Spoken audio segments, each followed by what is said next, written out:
Mari kita berdoa. Kami mengucapkan syukur karena pada hari ini kami bisa melaksanakan ibadah online Tuhan. Walaupun kami berbeda tempat dan waktu, kami percaya kuasa-Mu tetap ada di tengah-tengah kami. Ajari kami untuk menghormati setiap ibadah di mana kami berada. Supaya setiap ibadah itu akan menjadi perkenanan bagi-Mu. Di saat kami menyembah Engkau, di saat kami memuji Engkau, Engkau ada di tengah-tengah kami. Karena kami percaya, di saat penyembahan itu kami panjatkan, Engkau sedang memberkati setiap kami. Engkau sedang merestorasi setiap kami. Dan di saat kami mendengarkan kebenaran firman, mata hati kami persiapkan menjadi mata hati yang subur, agar setiap firman yang ditaburkan akan bertumbuh, berbuah 30 kali lipat ganda, 60 kali lipat ganda, bahkan 100 kali lipat ganda. Dan kami percaya setiap firman yang bertumbuh karena ada langkah iman dengan melakukan setiap kebenaran firman. Terima kasih Tuhan. Kami mengucapkan syukur karena kami baru saja merasakan nikmatnya penyertaan-Mu Tuhan. Tidak terasa sudah 30 tahun gereja-Mu berdiri, House of Glory Sidoarjo.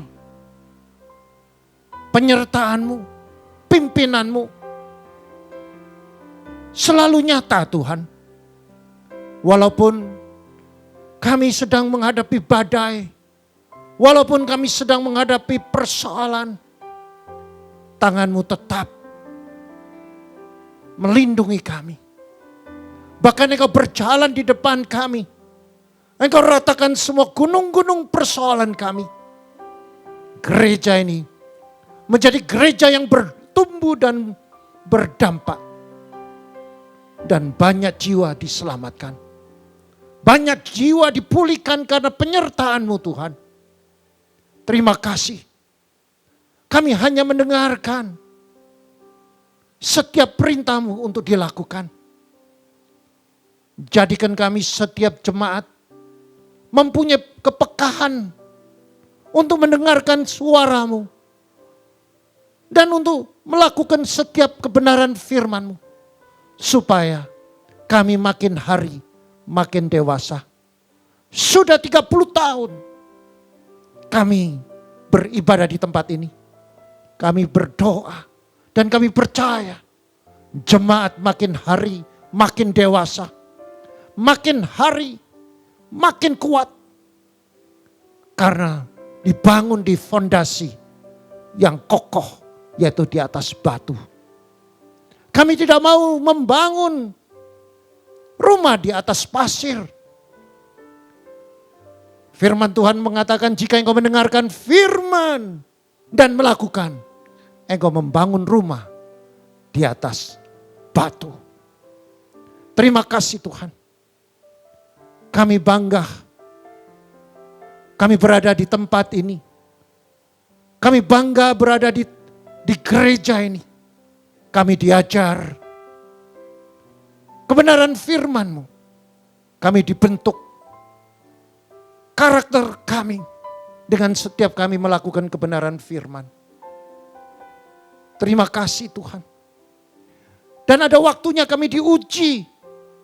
Dan kami naik ke level yang lebih tinggi lagi. Terima kasih Tuhan. Kami mengucapkan syukur. 30 tahun. Gereja ini berada di kota ini. Dan telah menjadi dampak. Terima kasih Tuhan. Di dalam nama Kristus kami berdoa dan mengucapkan syukur. Haleluya. Amin. Shalom. Saya percaya setiap saudara mengalami penyertaan Tuhan yang luar biasa. Saudara, saya perlu sampaikan tanpa kami rasakan, gereja House of Glory Sudah 30 tahun. Kami baru merayakan dengan sederhana antara full timer saudara. Mengucapkan syukur. Kita tidak bisa seperti dulu. Kita mengadakan ibadah tatap muka dengan kerumunan yang banyak. Tetapi kami hanya bersekutu dengan para hamba Tuhan. Pada tanggal 17 September. Dan saya percaya Tuhan senantiasa menyertai gereja ini dan jemaat di House of Glory. Saudara, pada hari ini saya akan membawakan kebenaran firman sebagai kekuatan bagi saudara dan saya. Kalau gereja bisa sampai hari ini, karena gereja mempunyai kesatuan. Baik gereja ini mempunyai kesatuan secara vertikal maupun secara horizontal. Hari ini saya akan mengambilkan dengan tema United by God's Love. Kita bersatu bukan karena sebuah kebutuhan secara materi. Tapi kita bersatu karena kasih Tuhan. Kita bersatu karena kita merasakan kasih cinta Tuhan kepada saudara dan saya. Terbukti hari ini. Jemaat House of Glory selalu di dalam perlindungan Tuhan. Dengan subtema yaitu Impactful Generation. Saudara, United by God's Love ini adalah visi yang Tuhan berikan pada kami semua. Supaya kami melaksanakan apa yang menjadi visi yang Tuhan kerjakan. Visi yang Tuhan sudah kerjakan bertahun-tahun, beribu-ribu tahun. Yaitu menyatukan manusia dengan dasar kasih Kristus. Saudara, mengapa manusia harus bersatu? Manusia harus mempunyai kesatuan. Karena manusia tidak dapat hidup sendirian. Saudara dan saya tidak bisa hidup. Kita menjadi orang yang sendiri.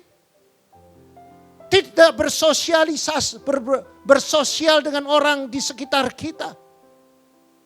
Maka dari itu saudara, kita perlu mengerti bahwa Tuhan waktu menciptakan manusia, Dia mengatakan kepada Adam, engkau tidak bisa sendirian. Maka manusia memerlukan istri. Maka manusia memerlukan anak, sahabat,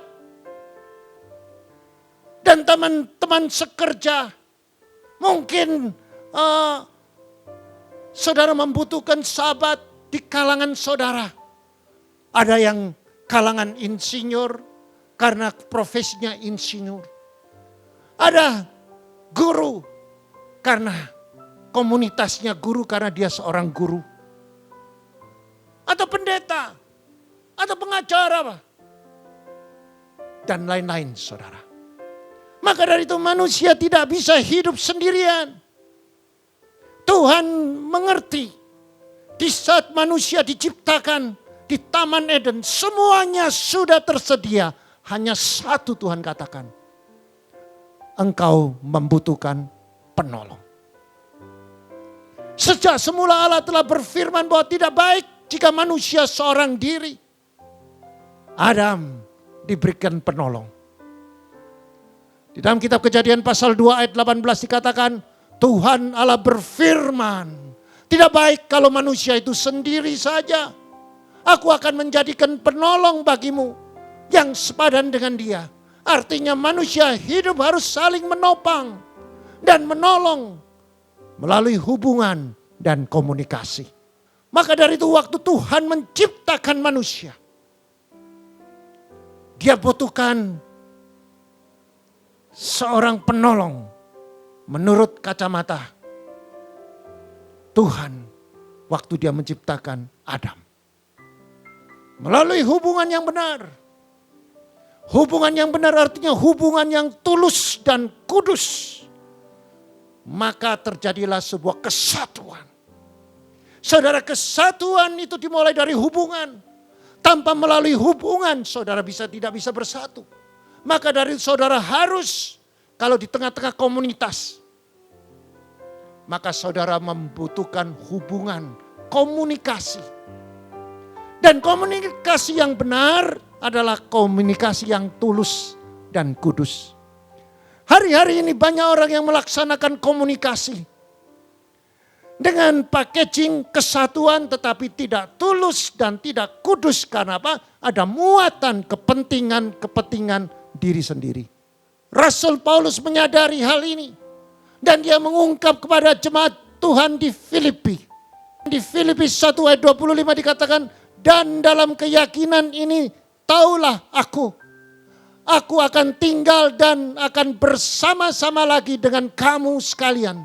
Supaya kamu makin maju dan bersukacita dalam iman. Maka dari itu selain saudara, Tuhan menciptakan manusia supaya mempunyai penolong di dalam keluarga. Dan selain itu manusia juga mempunyai sahabat di tengah-tengah komunitasnya. Karena manusia tidak bisa hidup sendiri. Bahkan Rasul Paulus mengatakan dalam keyakinan ini taulah aku. Artinya Rasul Paulus sadar bahwa dia dibutuhkan oleh jemaat di Filipi untuk saling menguatkan, saling menopang, saling mendoakan, saling mengasihi, saling memotivasi. Dalam iman Kristus Yesus Tuhan. Hari-hari ini saudara, dunia makin hari makin jahat. Saudara tidak bisa berdiri sendiri. Saudara membutuhkan teman. Saudara membutuhkan sahabat. Dan sahabat yang tulus. Sahabat yang setia. Maka dari itu saudara, di dalam Mazmur 1 ayat 1 dikatakan, berbahagialah jika engkau tidak menurut nasihat orang fasik dan tidak duduk bersama pencemooh. Artinya saudara, kita walaupun dibutuhkan untuk bersatu, tapi kita tetap mencari komunitas yang takut akan Tuhan. Saudara, untuk mencapai sebuah terobosan di dalam setiap kehidupan kita, dibutuhkan kesatuan secara horizontal. Yaitu hubungan kasih antara manusia dengan sesamanya. Sehingga terjadi kesatuan dan kesehatian. Maka dari itu saudara yang terkasih, kalau saudara mau mengalami terobosan, saudara butuh kesatuan. Baik di dalam rumah tangga, baik di dalam pekerjaan saudara, saudara dibutuhkan kesatuan. Maka akan terjadilah kuasa ilahi. Bagi yang melakukan kebenaran firman, antara lain saling mendoakan di dalam sebuah komunitas. Saling mengasihi, saling mengampuni, saling menguatkan, saling memberkati, saling menopang, saling berkorban. Di dalam kehidupan kita sehari-hari saudara. Di dalam pengembalaan saya, di dalam pelayanan kehidupan saya. Kita tidak lepas dari saling mendoakan. Saling mengasihi. Saling mengampuni, saling menguatkan. Maka gereja House of Glory bisa bertahan selama 30 tahun. Pada waktu kami disakiti, kami bisa melepaskan pengampunan. Pada waktu kita dihianati, kami belajar untuk mengerti apa yang dikatakan pengkhianatan. Kita cari sebabnya mengapa sampai demikian. Saudara yang terkasih, setiap persoalan yang timbul di dalam kehidupan kita mempunyai tujuan supaya kita dibentuk karakter kita. Saudara, yang pertama, mengapa kita perlu bersatu dengan saudara seiman kita? Bahkan bukan saudara seiman, tidak seiman pun kita perlu bersatu. Karena mereka adalah saudara kita semua. Nah, saya mau mengajak saudara untuk membaca di dalam kitab Kejadian pasal 2 ayat 18. Tuhan Allah berfirman, tidak baik kalau manusia itu seorang diri. Aku akan menjadikan penolong baginya yang sepadan dengan dia. Saudara, ini yang pertama Tuhan menciptakan manusia. Yaitu menciptakan Adam, saudara. Adam diciptakan dan Tuhan sudah menganalisa. Dan Tuhan tahu bahwa manusia tidak bisa sendirian. Manusia dibutuhkan penolong, yaitu bicara tentang rumah tangga. Nanti kita belajar lebih dalam lagi tentang bagaimana yang dikatakan kesatuan di dalam rumah tangga. Karena saudara, manusia satu dapat mencerdaskan manusia yang lain. Maka dari itu saudara, kita perlu bersatu dan supaya dari kesatuan itu membentuk karakter kita. Saudara akan dipertemukan dengan seseorang, mungkin saudara dengan istri saudara yang mempunyai perbedaan. Mungkin saudara pada waktu saudara berpacaran saudara tidak tahu. Tetapi setelah saudara bersatu, saudara tahu. Tetapi kalau saudara mengerti di dalam kitab Amsal 27 ayat 17. Dia katakan, besi menajamkan besi. Orang menajamkan sesamanya. Kalau saudara sekarang dipertemukan di tengah-tengah keluarga saudara. Dengan istri atau dengan suami. Yang menurut saudara. Yang menyakiti saudara. Jangan kesusu saudara menghakimi.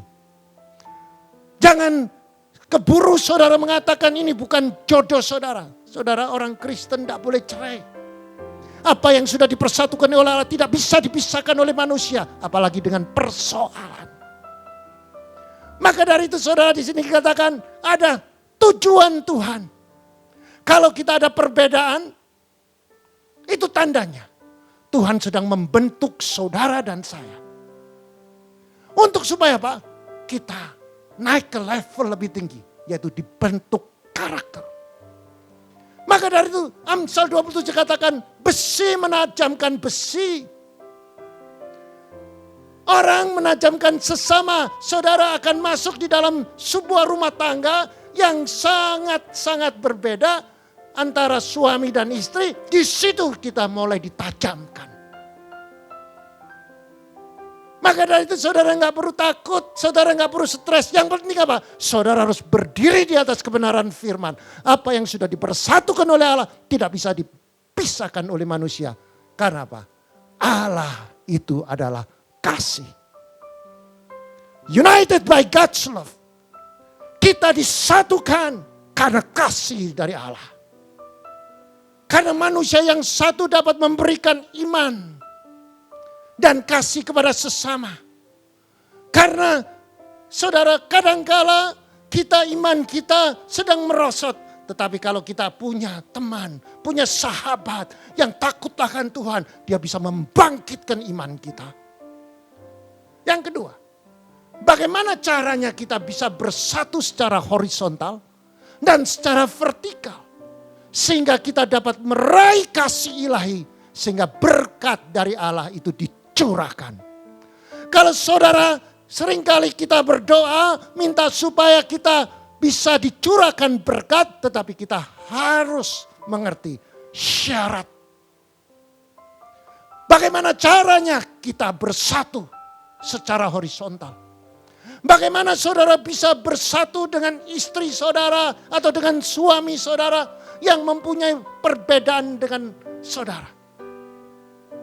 Perbedaan itu bukan musuh. Maka dari itu saudara kalau saudara mau pelajari saudara, bahwa setiap manusia itu berbeda. Mungkin suami saudara seorang yang punya temperamen sanguin. Apa itu sanguin? Sanguin itu adalah orang yang karakternya itu ramah. Kalau ketemu dengan orang selalu menyapa dan dia hangat dengan siapa saja. Itu kehebatannya orang sanguin. Tetapi dia ada kelemahan. Orang ini gak stabil. Orang yang namanya orang yang sanguin ini orang yang gak disiplin. Tetapi dia menikah dengan seorang yang punya temperamen melankolik. Orang melankolik itu orang yang perfeksionis, orang yang disiplin. Saudara bisa bayangkan satu yang gak disiplin, satu yang perfeksionis, kumpul sama orang yang gak disiplin. Di situ terjadi perbedaan. Tanpa saudara sadari, tanpa saudara mengerti kelemahan dan kelebihan dari pasangan saudara, maka rumah tangga saudara akan mengalami gap yang sangat-sangat lebar, saudara. Nah, kalau ini berkelanjutan, maka iblis akan menggunakan gap ini untuk memisahkan saudara. Maka dari berapa banyak rumah tangga yang mengalami ketidakhangatan lagi. Walaupun tidur seranjang tetapi komunikasinya hampir tidak ada. Sunyi, senyap. Saudara, bagaimana manusia bisa mendapatkan terobosan? Bagaimana caranya kita bersatu secara horizontal dan secara vertikal sehingga kita meraih kasih ilahi, sehingga berkat dicurahkan? Yang pertama dimulai dengan mengasihi Allah. Saudara, mengasihi Allah itu hanya bukan di bibir, saudara. Mengasihi Allah itu bicara tentang aksi. Artinya dengan melaksanakan setiap kebenaran firman di tengah-tengah keluarga atau di tengah-tengah komunitas, maka berkat itu akan mengikuti saudara dan saya. Meraih berkat dan kasih Allah yang sejati diperlukan beberapa langkah. Untuk bisa kita manunggal, untuk kita bisa bersatu dengan Allah, dengan belajar dari salah satu contoh, yaitu jemaat mula-mula. Jemaat mula-mula mengalami kebangunan rohani yang dahsyat. Jemaat mula-mula itu mengalami mujizat. Dari awalnya mereka bukan siapa-siapa, tetapi pada saat mereka mengenal sebuah terobosan, melakukan terobosan ini, dia menjadi orang yang super dahsyat, saudara. Jemaat mula-mula ini memiliki kesehatian. Kalau saudara melihat kehebatannya mereka mempunyai kesehatian dalam pelayanan. Saudara, kesehatian ini dalam pelayanan itu sangat penting. Saudara, di dalam rumah tangga itu juga dikatakan pelayanan. Di dalam gereja juga pelayanan. Di tengah-tengah komunitas juga pelayanan. Maka kehidupan kita sehari-hari dibutuhkan pelayanan yang memiliki kesehatian. Kesehatian dalam pelayanan dimulai dari mana? Dari Yerusalem, dari Yudea dan Samaria. Artinya, saudara, dimulai dari apa? Dari keluarga kita dulu. Kalau keluarga kita sudah melakukan kebenaran firman, mempunyai kesehatian, sepikir, seperasaan, maka saudara menyatu secara horizontal Dan secara vertikal itu dengan mudah saudara dapati. Kebangunan rohani yang dilakukan oleh jemaat mula-mula. Yaitu satu saudara. Mengundang Yesus memimpin keluarga kita. Atau keluarga mereka. Saudara, rumah tangga itu adalah kunci kesuksesan untuk menarik hadirat Allah. Saudara, tidak akan terjadi lawatan Tuhan kalau rumah tangga saudara bobrok. Tidak ada lawatan Tuhan kalau rumah tangga saudara rapuh. Saya percaya jemaat mula-mula itu mereka mulai dari Yerusalem mereka. Mereka mulai berubah. Kalau mereka dulu pelit, mereka berubah, bertobat. Kalau dulu mereka terikat oleh keuangan, mereka memberhalakan keuangan, dia bertobat. Kalau mereka hidup di dalam individualisme, mereka berubah. Mereka mengasihi sesama. Bahkan mereka rela berkorban, jual harta untuk orang lain. Saudara, demikian juga di dalam rumah tangga. Rumah tangga kita perlu sekali mengalami sebuah perubahan. Mungkin rumah tangga saudara sedang kehilangan kesatuan hati. Mungkin rumah tanggamu sudah mengalami dingin, kehabisan sukacita lagi. Kehilangan damai sejahtera, tidak ada anggur yang manis lagi. Kuncinya satu, undang Yesus pimpin rumah tangga kita. Mujizat yang pertama yang dilakukan oleh Yesus adalah di perkawinan Kana. Walaupun pada waktu itu Maria, ibu Yesus mengatakan mereka kehabisan anggur. Yesus mengatakan waktuku belum tiba. Tetapi Yesus tahu bahwa perkawinan ini sangat penting dan sakral. Maka dari itu saudara, waktu Yesus mengatakan belum saatnya. Tapi Maria dia melihat, oh Yesus mengerti urgensinya, kedaruratannya, krisisnya dari rumah tangga ini. Krisisnya di dalam perkawinan, mereka kehabisan anggur yang baik. Itulah gambaran saudara. Betapa pentingnya rumah tangga di mata Kristus Yesus Tuhan Allah kita. Undang Yesus. Mungkin rumah tanggamu sedang mengalami krisis. Hubungan saudara sudah tidak baik. Mungkin saudara sudah mulai menghakimi, saling menghakimi. Sudah tidak ada sukacita lagi. Daripada nambah satu kata, ada pertengkaran, lebih baik diam. Saudara hati-hati, iblis pakai itu untuk menjatuhkan saudara, untuk memisahkan rumah tangga saudara. Pada waktu Yesus mengatakan belum waktunya. Tetapi Maria menyampaikan kepada semua pelayan. Apa yang dikatakan oleh Yesus, lakukan.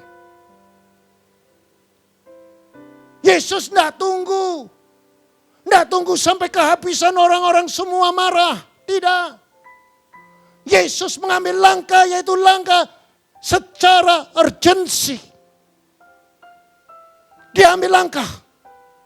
Langkahnya apa? Dia perintahkan, ambil tempayan. Pembasuh kaki. Saudara, waktu mereka pelayan itu dikatakan kehabisan anggur, harusnya beli di luar sana, tetapi enggak. Ambil tempayan, pembasuh kaki. Saudara, tidak masuk akal. Dan waktu dia ambil, sudah diambil. Pembasuh kaki ini, saudara, sesuatu yang sangat memalukan, saudara. Artinya kotor. Dan Yesus katakan, isi air. Dan setelah isi air penuh, cedok. Saya kalau jadi pelayannya, saya mikir 10 kali. Sudah kotor, diisi air, sepertinya kalau dicedok seperti orang bodoh kita ini. Banyak orang Kristen yang gak percaya. Air itu adalah firman, gambaran firman. Kita disuruh mencedok, mencicipi firman. Kita sering ngomong tidak mungkin, tidak bisa. Firman itu kalau kita lakukan, kita cicipi, kita nikmati dan dilakukan, maka terjadilah mujizat. Tapi kita mengatakan tidak. Kita sering menolak untuk dipimpin oleh Kristus. Kita merasa kita hebat, kita merasa kita sudah rohani, kita merasa kita sudah diberkati. Parameternya berkat itu selalu dikonotasikan dengan harta yang sudah engkau dapat. Tidak selalu harta yang banyak itu, saudara, berarti benar di hadapan kebenaran firman Tuhan. Dan waktu dicedok, saudara, dan dicicipi, air berubah jadi anggur yang manis. Itulah yang dikatakan kesatuan, saudara. Antara Tuhan memerintahkan kepada manusia untuk melakukan. Dan manusia melakukan. Dan ada kesatuan, kesehatian, kesepikiran. Dan terjadilah mujizat. Hubungan secara apa? Vertikal dengan horizontal. Yang selanjutnya, yang kedua. Saudara, di dalam kehidupan ini, saudara, kalau saudara menghadapi masa-masa sukar, kalau saudara goyah, saudara takut, tandanya saudara. Saudara belum mengasihi Allah dengan segenap hati, dengan segenap jiwa, segenap akal budi, dan segenap kekuatan. Itulah contoh, saudara. Kalau saudara sudah mengalami kebimbangan, saudara mengalami ketakutan, saudara mengalami kekhawatiran, saudara merasa saudara ditinggal, tandanya saudara, saudara belum mengasihi Allah dengan segenap hati. Kalau saudara bersungut-sungut di dalam pelayanan, saudara marah, kadang-kadang tersinggung oleh hamba Tuhan atau dari teman sepelayanan, tandanya saudara, saudara belum mengasihi Tuhan dengan segenap hati, segenap jiwa, segenap akal budi. Kalau saudara mulai hitung-hitungan dengan pelayanan saudara, mulai hitung-hitungan dengan Tuhan, sebagai jemaat saudara mulai hitung-hitung dengan Tuhan, tandanya saudara belum mengasihi Tuhan dengan segenap hati, segenap jiwa, segenap akal budi, dan segenap kekuatan. Kita baca di dalam Markus 12 ayat 30 dikatakan demikian. Kasihi Tuhan Allahmu dengan segenap hatimu dan segenap jiwamu. Dengan segenap akal budimu dan segenap kekuatanmu. Saudara coba renungkan. Firman ini mempunyai kekuatan. Kalau saudara melayani Tuhan, maka saudara diejek orang, saudara tidak peduli. Kenapa? Karena saudara mengasihi Tuhan. Sudah mengakar firman ini. Kalau saudara menolong orang untuk kebaikan, saudara dihianati, saudara tidak goyah. Kenapa? Karena saudara melakukan, karena saudara mengasihi Tuhan. Dengan melakukan firman, menolong orang yang lemah. Walaupun dihianati. Inilah firman yang dahsyat, saudara. Maka dari itu setiap kehidupan kita, kalau di dalam kehidupan gereja House of Glory, ada dua dasar, yaitu salah satunya yaitu perintah agung, dikatakan kasihi Allahmu dengan segenap hatimu, dengan segenap jiwamu, dengan segenap akal budimu, dan segenap kekuatanmu. Jadi di dalam kehidupan pelayanan kita, kita tidak ada lagi dikatakan kata-kata sungut-sungut, kata-kata sakit hati, kata-kata kecewa. Kita buang jauh-jauh, karena apa? Setiap pelayanan pasti ada sisi-sisi yang menyakitkan. Ada sisi-sisi yang membentuk karakter kita. Tetapi tidak ada artinya itu semua dibandingkan dengan cinta kasih Tuhan kita kepada Dia. Yang ketiga, melakukan kehendakan Tuhan adalah strategi. Yaitu memiliki goal, memiliki tujuan yang dirindukan Tuhan. Saudara, kalau saudara mau menyenangkan hati Tuhan, saudara mau membuat Tuhan berkenan, saudara harus ngerti apa yang Tuhan mau. Kerap kali kita itu selalu minta yang kita mau saja tanpa kita peduli apa yang Tuhan mau. Kalau saudara mau mengerti kehendakan Tuhan, maka saudara harus ngerti apa yang dikehendaki Tuhan. Dan jika saudara melakukan, maka hati Tuhan tersentuh. Saudara akan mendapatkan perkenanan dari Tuhan. Apa strategi yang Tuhan senangi? Yaitu melaksanakan amanat agung. Jadikanlah seluruh bangsa muridku, baptislah mereka dalam nama Bapa, Putra, dan Roh Kudus. Maka mereka akan menerima keselamatan. Perhatikan saudara. Setelah dia mengatakan itu, baru dia terangkat ke surga. Dan sebelum terangkat, dia katakan, aku akan menyertai kamu sampai akhir zaman. Melakukan apa yang Tuhan mau. Jangan melakukan apa yang saudara mau. Kalau kita yang mau, kebanyakan kita itu sering hanya keinginan hawa nafsu. Tapi kalau saudara melaksanakan amanat agung, saudara berubah karakter saudara. Saudara berubah kehidupan saudara.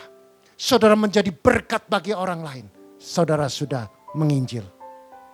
Saudara memberi pertolongan kepada orang, saudara sudah menginjil. Saudara mendoakan orang yang sedang sakit walaupun dia belum mengenal Kristus, saudara sudah menginjil. Yang keempat, saudara, untuk membuat perkenanan dari Tuhan, kita harus membuat pemetaan dalam lapangan. Saudara harus punya yang dikatakan strategi amanat agung ini, yaitu kita perlu doa. Doa yang murni dan tulus supaya kita dapat hikmat. Doa yang murni dan tulus dengan dasar firman agar kita dapat hikmat untuk meraih tujuan kita. Yaitu menyenangkan hati Tuhan melalui penginjilan. Yang kelima, saudara. Saudara tidak bisa kerja sendiri. Saudara perlu teamwork. Saudara united by God's love. Saudara butuh teamwork. Saudara butuh kesatuan. Disesuai dengan apa? Talenta-talenta yang Tuhan berikan. Karunia-karunia yang Tuhan berikan. Ada yang sebagai pendoa. Ada yang sebagai pemberita Injil. Ada yang sebagai guru. Ada yang sebagai penginjil. Ada yang sebagai nabi. Saudara, kita perlu sekali teamwork. Tidak ada manusia super. Gembala bukan Superman, saudara. Kami butuh teamwork. Saudara, gereja HUG ini sampai hari ini kita selalu teamwork. Esok hari kita akan mengadakan vaksinasi di gereja ini. Bukan hanya untuk jemaat, untuk umum, saudara. Ada korban yang harus kita lakukan. Ada doa.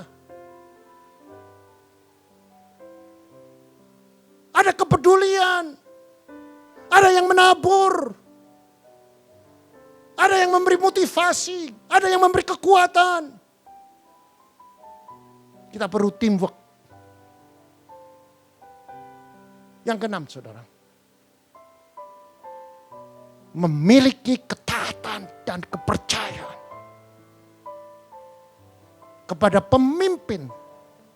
Kalau di gereja kepada gembala. Sebagai mentor kehidupan. Yang ditunjuk oleh Tuhan. Yang diurapi oleh Tuhan. Mari kita buka di dalam kitab Kisah pasal 4 ayat 32 sampai 37. Saya baca 32, saudara 33 sampai 37 bersaut-sautan. Adapun kumpulan orang-orang yang telah percaya itu, mereka sehati dan sejiwa. Dan tidak seorang pun yang berkata bahwa sesuatu dari kepunyaannya adalah miliknya sendiri. Tetapi segala sesuatu adalah kepunyaan mereka. Dan dengan kuasa yang besar, rasul-rasul memberi kesaksian tentang kebangkitan Tuhan Yesus dan mereka semua hidup dalam kasih karunia yang melimpah-limpah. Sebab tidak ada seorang pun yang berkekurangan di antara mereka. Karena semua orang yang mempunyai tanah atau rumah menjual kepunyaannya itu. Dan hasil penjualan itu mereka bawa. Dan mereka letakkan di depan kaki rasul-rasul, lalu dibagi-bagikan kepada setiap orang sesuai dengan keperluannya. Demikian pula dengan Yusuf, yang oleh rasul-rasul disebut Barnabas. Artinya anak penghiburan, seorang Lewi dari Siprus. Ia menjual ladang miliknya, lalu membawa uangnya itu dan meletakkannya di depan kaki rasul-rasul. Saudara perhatikan. Tadi ayat yang kita baca tadi sebelumnya. Semua orang berkumpul. Di situ kumpulan orang-orang percaya. Sebelum mereka jadi orang percaya, mereka adalah orang-orang yang gak kenal Tuhan. Mereka adalah orang sekuler. Mereka adalah orang pedagang, mereka adalah pemungut cukai, mereka adalah pejabat dan lain-lain. Mereka adalah orang yang di komunitas sekuler dan mereka diubah secara gratis. Paradigmanya mereka berubah. Karena apa? Dia mengalami perjumpaan dengan Kristus. Dimulai apa? Dia merasakan bahwa dia mulai bersatu secara vertikal dengan Tuhan. Dia merasakan ada sesuatu perjumpaan yang membuat mereka berubah. Mereka melihat ada kuasa yang terjadi di sekitar mereka. Maka dari itu mereka mulai bersehati dan sejiwa. Mereka mulai membangun hubungan secara horizontal. Mereka mempunyai tujuan yang jelas. Kita sudah berjumpa dengan sesuatu yang lebih berharga. Bukan harta yang lebih berharga, tapi Kristus. Keselamatan. Mereka berjumpa dengan mujizat demi mujizat. Sehingga mereka mempunyai sebuah kesatuan. Dan kesatuan di dalam bahasa Grekanya homotomadon. Sejiwa itu artinya sepikir, seperasaan, sekehendak. Saudara, gak gampang, saudara. Manusia antara satu dengan lain punya pikiran yang sama. Kalau dia tidak melihat sesuatu yang membuat mereka terkagum-kagum, tercengang, dan mereka menikmati sesuatu, mereka tidak akan percaya. Mereka berjumpa dengan Tuhan. Mereka merasakan hadiratnya. Mereka merasakan damai sejahteranya yang tidak pernah mereka rasakan sebelumnya. Dan mereka mulai mempunyai seperasaan satu dengan yang lain. Mereka sudah paradigmanya dirubah, maka mereka punya perasaan, yaitu perasaan Kristus, yaitu kasih. Maka keegoan itu ditanggalkan lagi semuanya. Perasaannya yaitu perasaan Kristus, yaitu kasih. Mau berkorban, tidak mementingkan diri sendiri. Sabar, murah hati, mengampuni. Dan sekehendakan. Yaitu menjual semua harta mereka. Diberikan kepada orang miskin.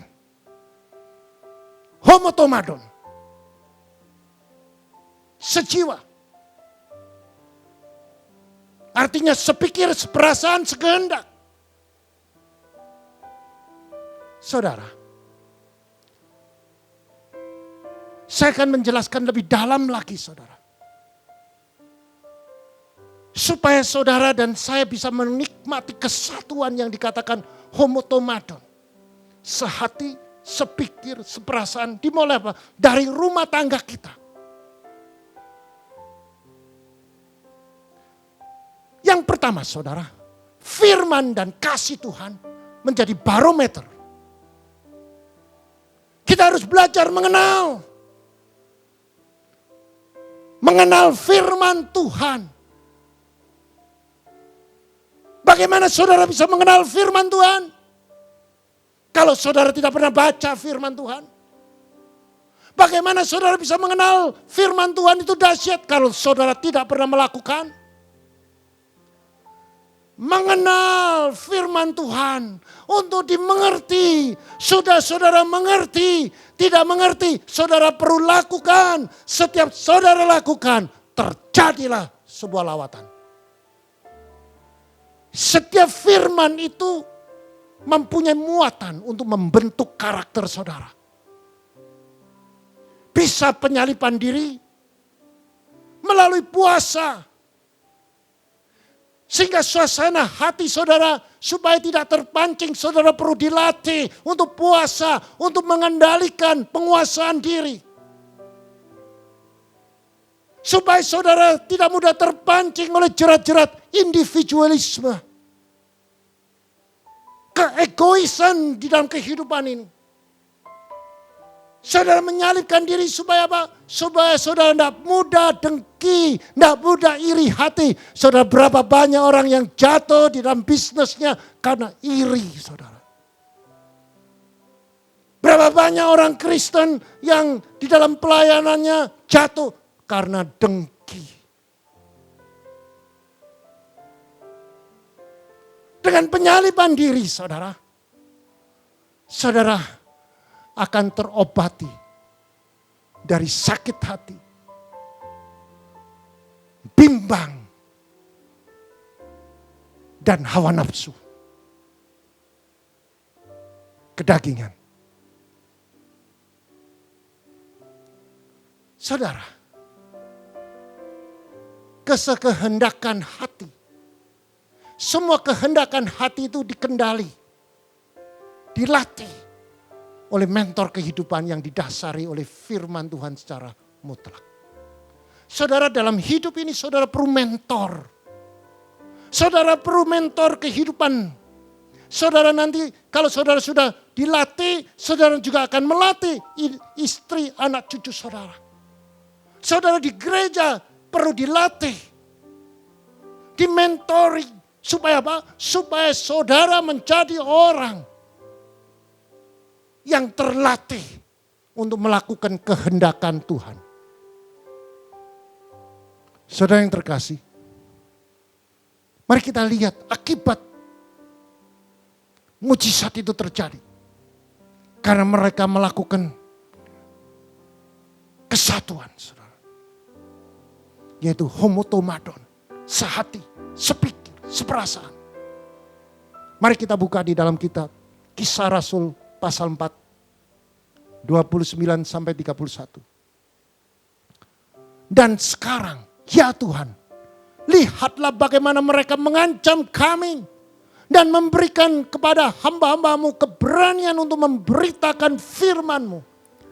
Ulurkanlah tanganmu untuk menyembuhkan orang dan adakanlah tanda-tanda dan mujizat-mujizat oleh namamu, nama Yesus hamba-Mu yang kudus.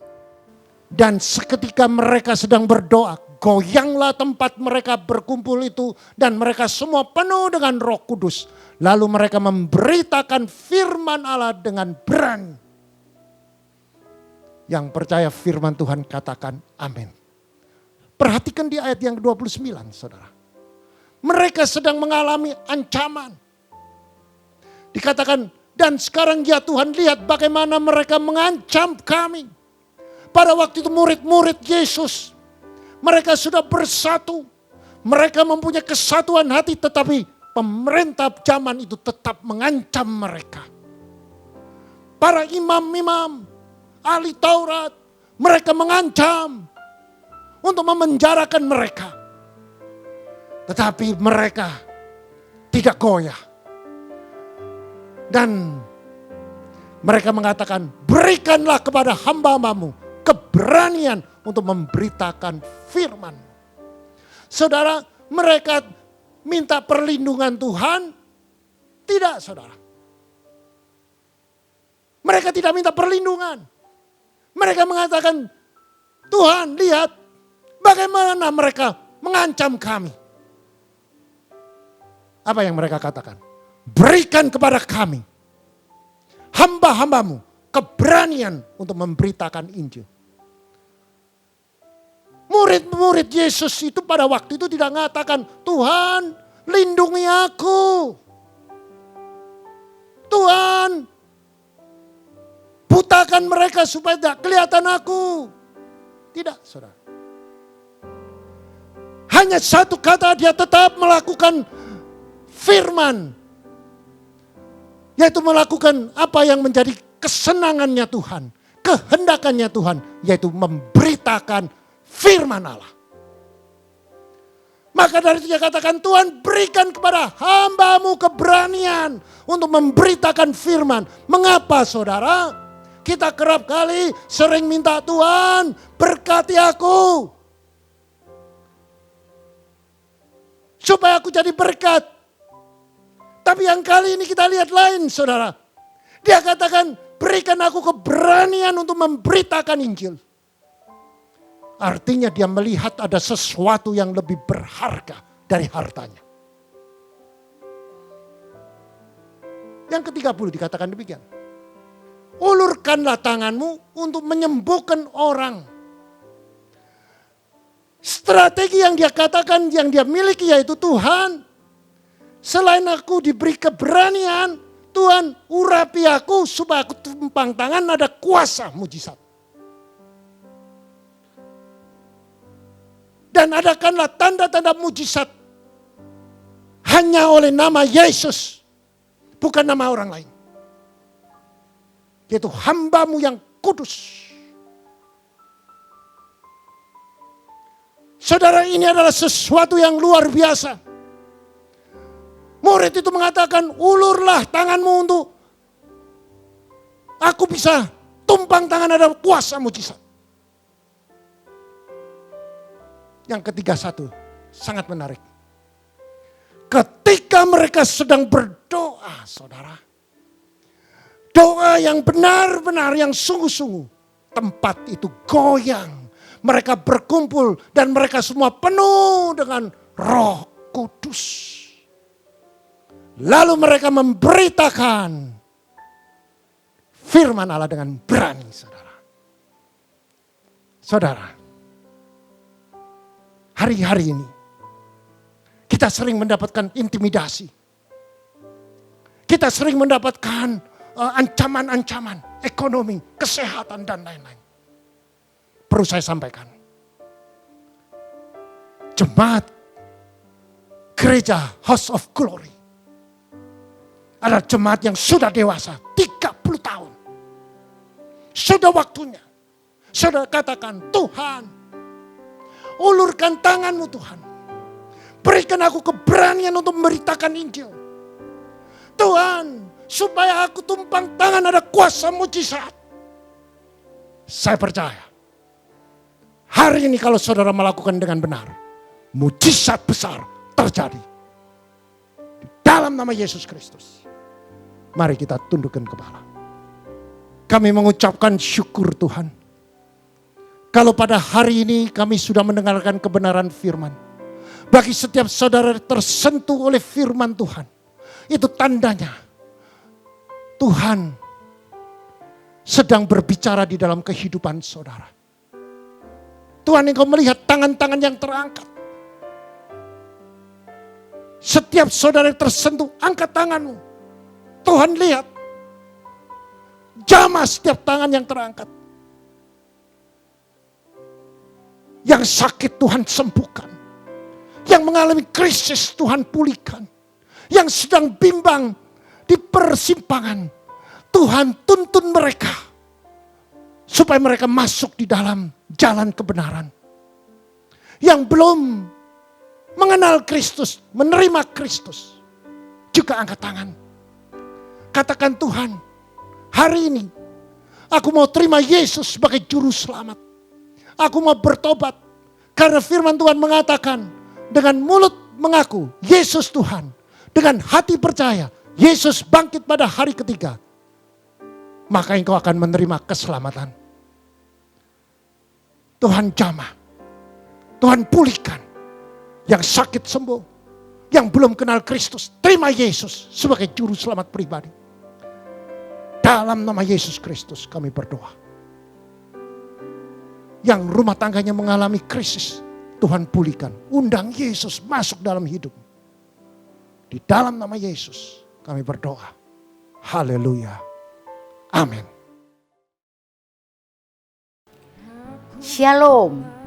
Gereja Bethany House of Glory yang pada awalnya bernama Gereja Bethany Sidoarjo berdiri pada tahun 1991 dari 3 kelompok famili Eltar yang terdiri dari kelompok yang dipimpin oleh Pak Harsoyono, Pak Willy Sumampau, kemudian disatukan menjadi sebuah kelompok ibadah yang lebih besar yang bertempat di sebuah bangunan yang masih berupa gudang milik Papa Chandra.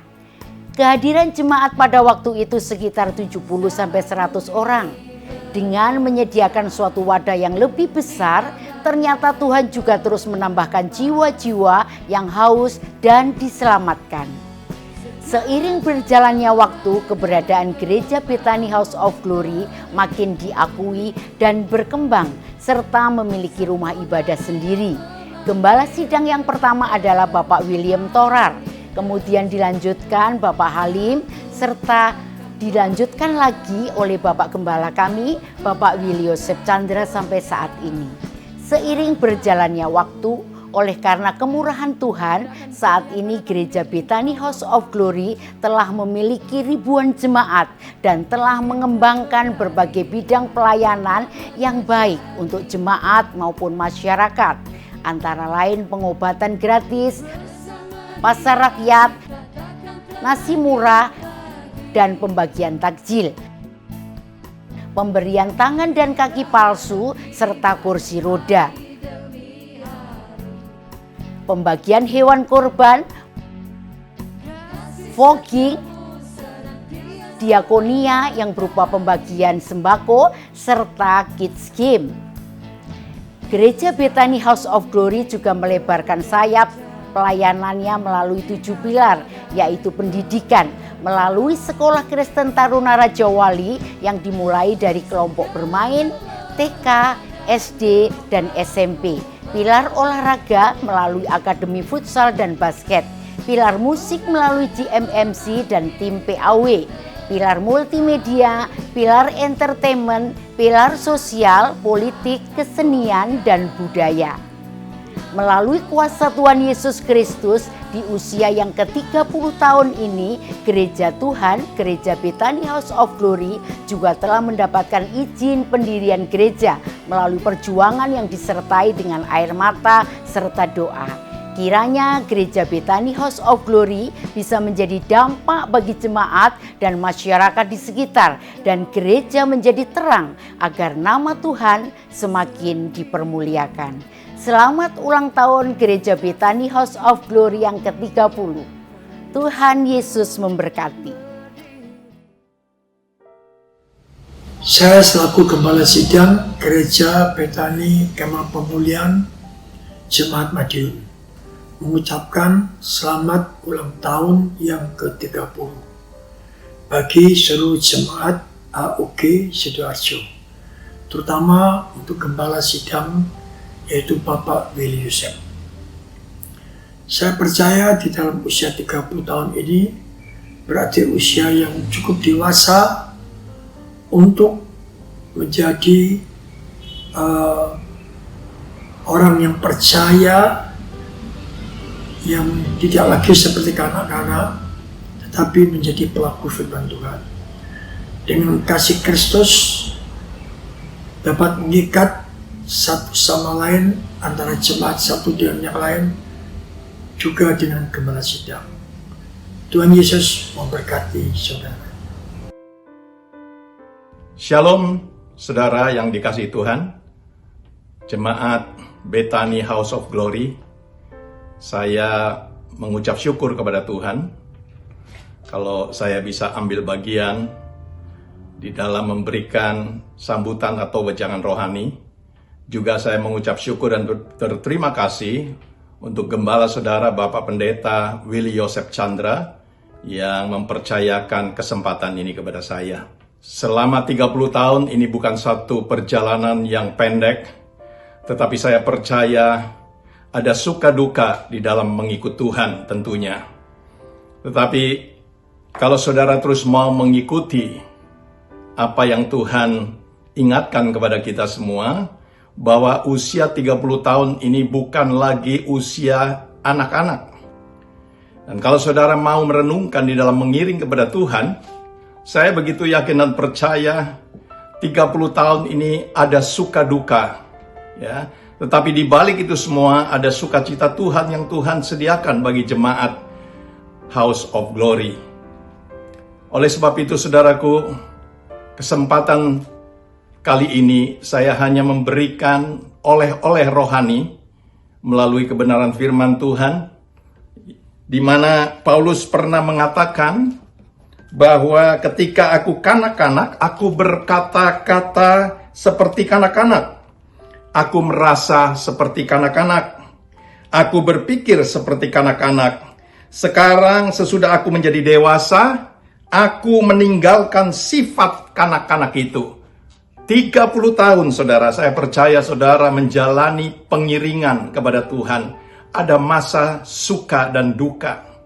Ada masa kanak-kanak, dan sekarang saya percaya saudara semua, jemaat Bethany House of Glory bukan lagi jemaat kanak-kanak, tetapi jemaat yang memiliki kedewasaan rohani, yang terus mencari Tuhan, mengasihi Tuhan, bahkan rela menyerahkan kehidupan saudara, nyawa saudara, untuk terus mengikut Tuhan dan melayani Tuhan.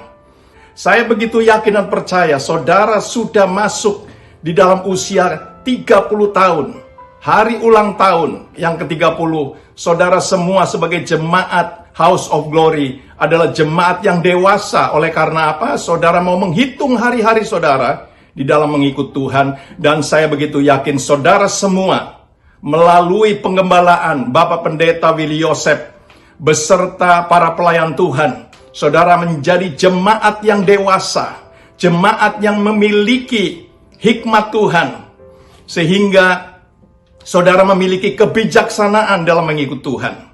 Oleh sebab itu saudaraku, saya turut bangga di dalam bisa memberikan oleh-oleh rohani ini untuk saudara.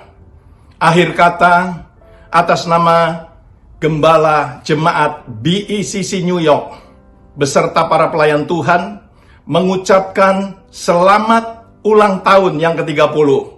Tuhan memberkati saudara sekalian. Shalom. Shalom. Saya Pendeta Bambang Hengki, Gembala Sidang dari Gereja Bethany Salatiga. Dan saya Kikiani Handoko, Kami ingin mengucapkan rasa syukur dan kebanggaan Gereja Bethany House of Glory Sidoarjo sudah mencapai satu usia yang semakin luar biasa. Saya percaya melalui pengembalaan Pak Willy Yosef bersama teman-teman semuanya di sana, gereja ini akan terus dipakai Tuhan secara luar biasa. Saya berdoa dan percaya Gereja Bethany House of Glory akan semakin luar biasa di tahun-tahun berikutnya. Biarlah united by God's love menjadi sesuatu yang terus mengikatkan kita menjadi satu keluarga besar Gereja Bethany. Kami mengucapkan selamat ulang tahun ke-30 Gereja Bethany House of Glory Sidoarjo. Happy birthday, happy birthday, happy birthday to you. Shalom. Kami sekeluarga mengucapkan selamat ulang tahun ke-30 buat Gereja House of Glory. Kami percaya jemaat House of Glory makin bertambah, makin bertumbuh, diberkati, dan mengalami banyak mujizat.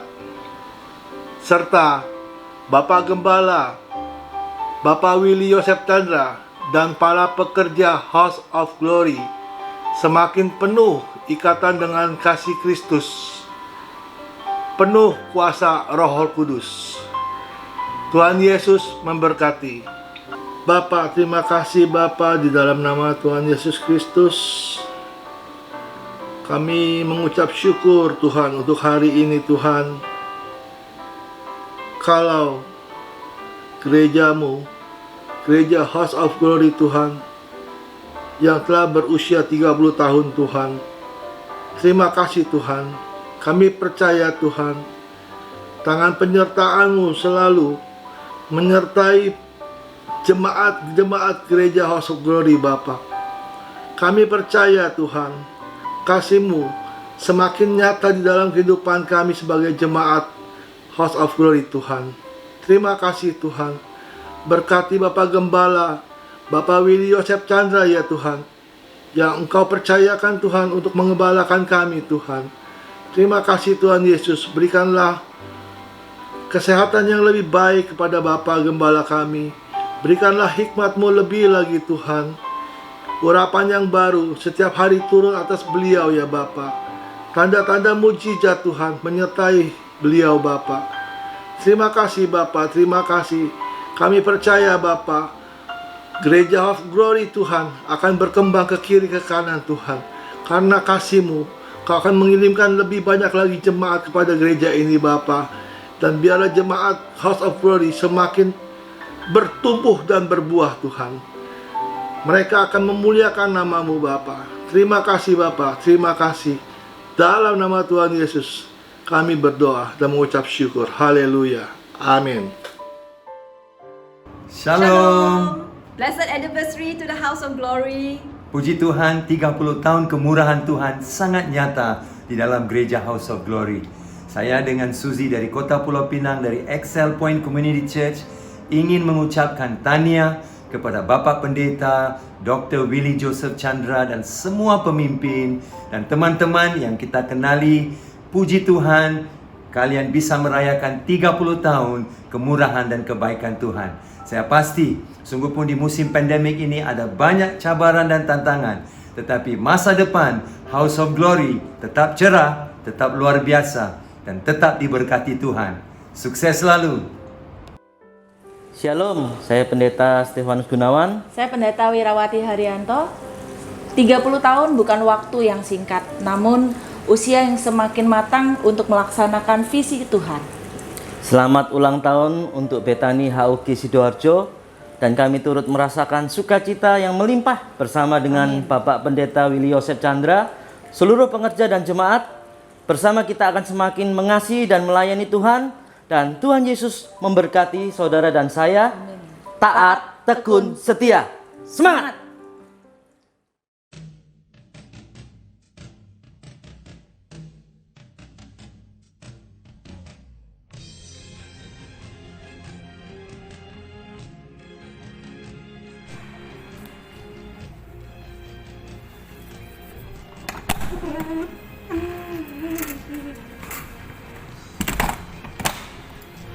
Selamat hari ulang tahun Gereja House of Glory ke-30. United by God, Love, Impactful Generation. Selamat ulang tahun. Selamat ulang tahun. Selamat ulang tahun HOG. Tuhan memberkati. Kami dari MA Candi 2 mengucapkan selamat ulang tahun HOG yang ke-30. Tuhan Yesus memberkati. Mari angkat kedua tanganmu. Jika engkau mendengarkan firman dan melakukan, tidak menyimpang ke kiri dan ke kanan, maka Tuhan akan buka tingkap-tingkap langit. Diberkatilah rumah tanggamu, diberkatilah kesehatanmu, diberkatilah suamimu, diberkatilah istrimu, diberkatilah anak cucumu, diberkati kedua orang tuamu, diberkati kedua mertuamu, diberkatilah sanak saudaramu, diberkatilah menantumu, diberkatilah seluruh aspek hidupmu. Diberkatilah para yatim piatu, diberkatilah para janda-janda, diberkatilah usaha pekerjaanmu, diberkatilah tokomu, diberkatilah pabrikmu, diberkati ladangmu, diberkatilah ternakmu. Engkau akan naik tidak turun, engkau jadi kepala bukan ekor, engkau tidak hutang melainkan mutangi seluruh bangsa. Masuk diberkati, keluar diberkati. Apa yang kau kerjakan semuanya berhasil dan beruntung. Terimalah berkat damai sejahtera dan persekutuan Roh Kudus mulai hari ini sampai Maranatha dan sampai Tuhan Yesus datang kedua kalinya. Mari yang percaya bersama saya katakan amin.